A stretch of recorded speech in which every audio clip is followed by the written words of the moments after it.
Hi guys, this is Mr. Burrows. I'm here at the Dudley Township Library today preparing to launch our very first grab and go craft kit for our summer library program. This year's theme is Imagine Your Story, and it will focus on mythology, legends, folk tales, and tall tales. We're going to start today with a story from Greek mythology. It is the myth of Echo and Narcissus, and after you hear the story, we'll instruct you on how to make a craft project to go along with the myth. This is the myth of Echo and Narcissus. Echo was a wood nymph who had been cursed by the goddess Hera. She could only repeat the last words that were spoken to her. She couldn't say anything else. One day, she was wandering around the mountains and she saw a handsome young man named Narcissus. Well, Echo fell in love with Narcissus, but because of the curse, she couldn't really speak to him. So she followed him around, silently waiting for the proper moment. Narcissus felt her presence and asked, "Is someone here?" Now remember, Echo could only repeat what had been spoken to her, so she replied, "Here." As soon as Echo stepped out from the trees, Narcissus told her that he'd rather die than give himself to a wood nymph. That seems mean to me.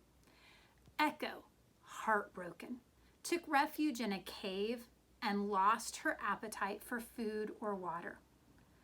After a while, poor Echo started growing thin from starvation until her body disappeared, leaving only her voice behind, just an echo. Nemesis, the goddess of revenge, intervened. Now, Nemesis punished those who showed excessive pride, what the Greeks called hubris.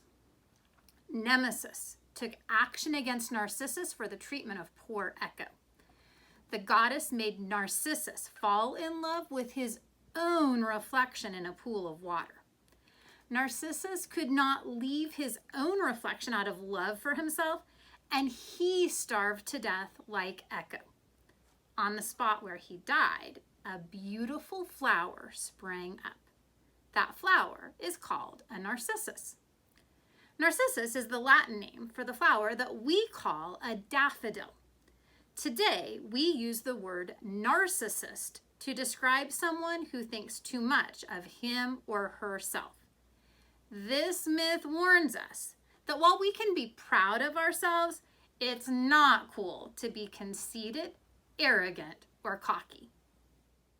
You just heard the story of Echo and Narcissus, a tale from Greek mythology, and now we're going to do a craft that represents a flower like the one that Narcissus was turned into. This is what this looks like as a completed project, and this is the craft kit that you'll be picking up at the library to make one of these on your own. Inside your baggie, you will first find a copy of the legend so that you can read that again and maybe tell that story to your parents or to a friend.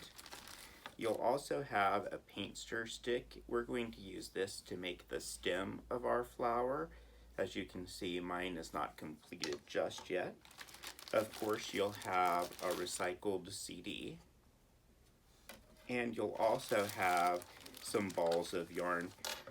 We've provided you with 3 colors. This will also be in your baggie. It's called a yarn needle, and it's going to help you weave the yarn into and out of your CD. I'm going to start with this purple color that's in my baggie, and I'm simply going to thread my yarn needle. A yarn needle functions just like any other needle, except it has a blunt end so that it's not nearly as dangerous to work with. I'm simply going to insert the needle pulling the thread through. And once I have that, I'm going to go ahead and secure this yarn to the back of my CD by tying a simple knot. Here's an up-close view of that. This is going to be the front of my project, so I'm going to insert my yarn needle and pull the thread through. And then I'm simply going to tie a knot here on the back to hold this purple yarn in place. So that's just a simple knot. We just tie twice. And I'm going to try to get it as tight as I can. Now I've got to go to the end of my yarn. I've given you a lot of yarn for this project so that you can have some choice in the way that you design. So again, we're going to thread the yarn needle. This is actually from our crochet collection. And then this is where we start the process of simply taking the yarn into the hole in the center of the CD and back out. I'm just going to continue lining these up, one on top of the other, pulling all of the excess through. I've got a really long piece of yarn here, so that takes a little bit of doing. And then if you kind of just put them side by side, you can start the process of weaving your very own flower. So I'm just moving that to the side and then lining it up. And I'm just going to continue with that purple color until either I run out of yarn or I think I have enough of that color. So it's a really simple process. Yarn needle in center of hole and pull through. And then I'm going to make sure that that yarn goes next in order. And then I'm just going to continue to do that until I run out of yarn. Now we're going to tie off a color. So if you feel like you've got the purple stripe the way you want it, we're just going to insert our yarn needle back into the center of the CD. I'm going to pull that nice and tight. And I'm going to flip the project over, and then I'm simply going to tie this off. You may have a tail that's left from your last project. You definitely could tie off with that if you want to. I'm going to get rid of some of this extra yarn simply by taking a pair of scissors and cutting. And then this can simply be tied again to the back. If you don't like the way that you got that extra there, now it could be trimmed a little if you want.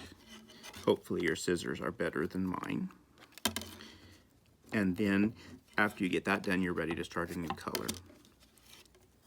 And you have your first stripe.